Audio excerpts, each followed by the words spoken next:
Desires. So, what are desires? Sounds easy enough. Seems like everyone has an idea of what it is. But, okay, let's start. Desires come in all forms. These are things that we want, things that we think we must have at all cost.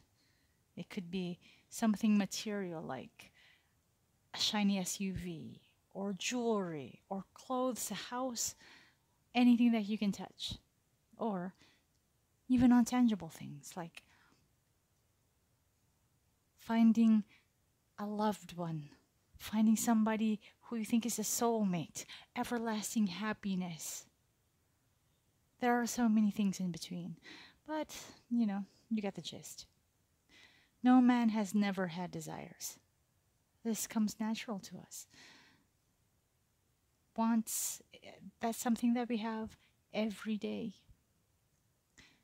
But where does desire come from? Well, the body and the mind has them, don't they? The desires of the body are easily met. With hunger, you eat. You need rest, you sleep. These things get satisfied very quickly. It's very black and white. But sadly, they don't cease. It's a process we go through every day. The desires of the mind are a bit more complex. The mind houses the concepts of lack and abundance. The mind also has different reasons to covet them.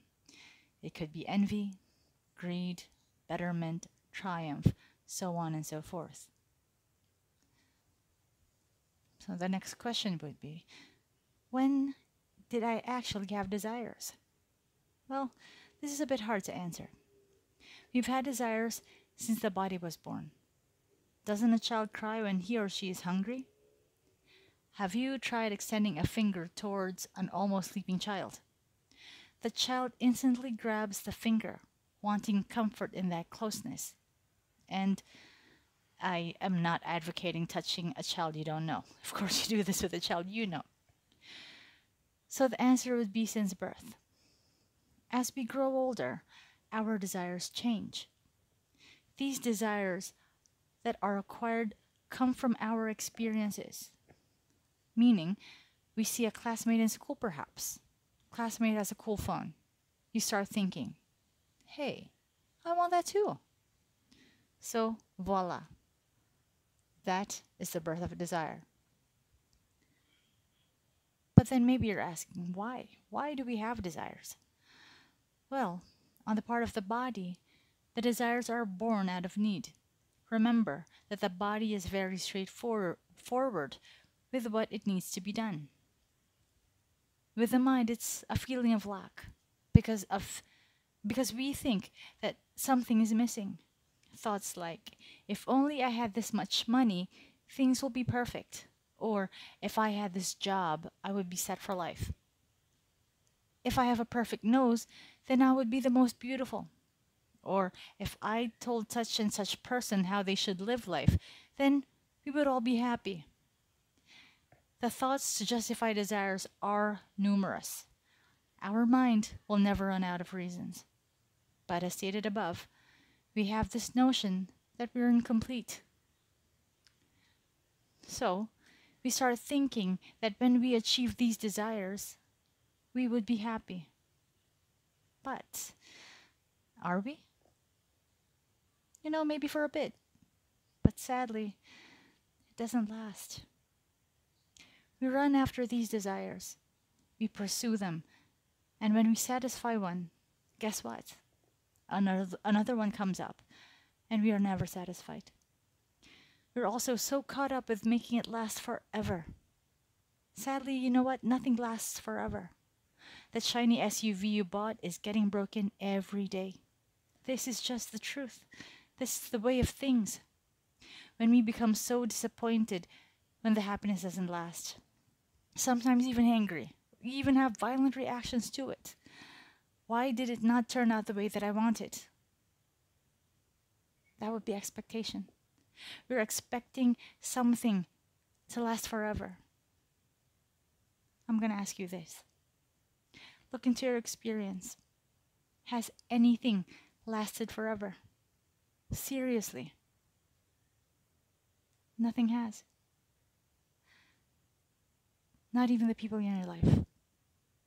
They might not leave you the way that you think that not in the way of separating from you, but they die. People die. Everything has a death.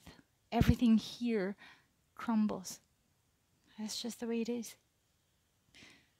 We think this way because we do not know what or who we are. We're latched onto the wrong thing. We think that we are the seen representation of us. We are so lost in our beliefs that we have forgotten our essence. The truth of the matter is, we are already complete. We, the self, need nothing.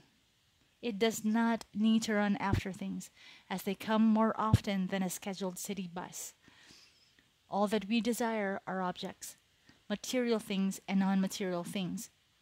These desires that we harbor is because of our looking for something to complete us, thinking that it will be given by objects, when in truth, they never will be. So why do we think that we are incomplete? We think that we are because we have forgotten who we are. Once we identify with the mind and the body, then we will go down this path of want. But when we truly know who and what we are, when the cloud of ignorance vanishes, we realize that fulfilling desires are not the end all and be all of all things. We learn to fulfill the desires that we need to be fulfilled ASAP, such as eating, relieving, and rest, emergencies, and those that need not be. So we start thinking logically and critically, separating wants from needs and seeing how silly we were running around like headless chickens. When we start to identify with who we really are, we let go of things more easily, knowing that objects are not important and that there are actually others on their way for us to experience next. We want desires met so we will be happy. It's this wanting to be happy that we extend. But guess what? Happiness is already our natural state. We just forgot. The bottom line is, fulfillment of desires does not bring lasting happiness. Desires never stop. Objects come and go. This is what experience is. But the self does what it has always done, and that is to experience everything, just to witness. And the self is already perfect as it is, not wanting anything, and is already blissful.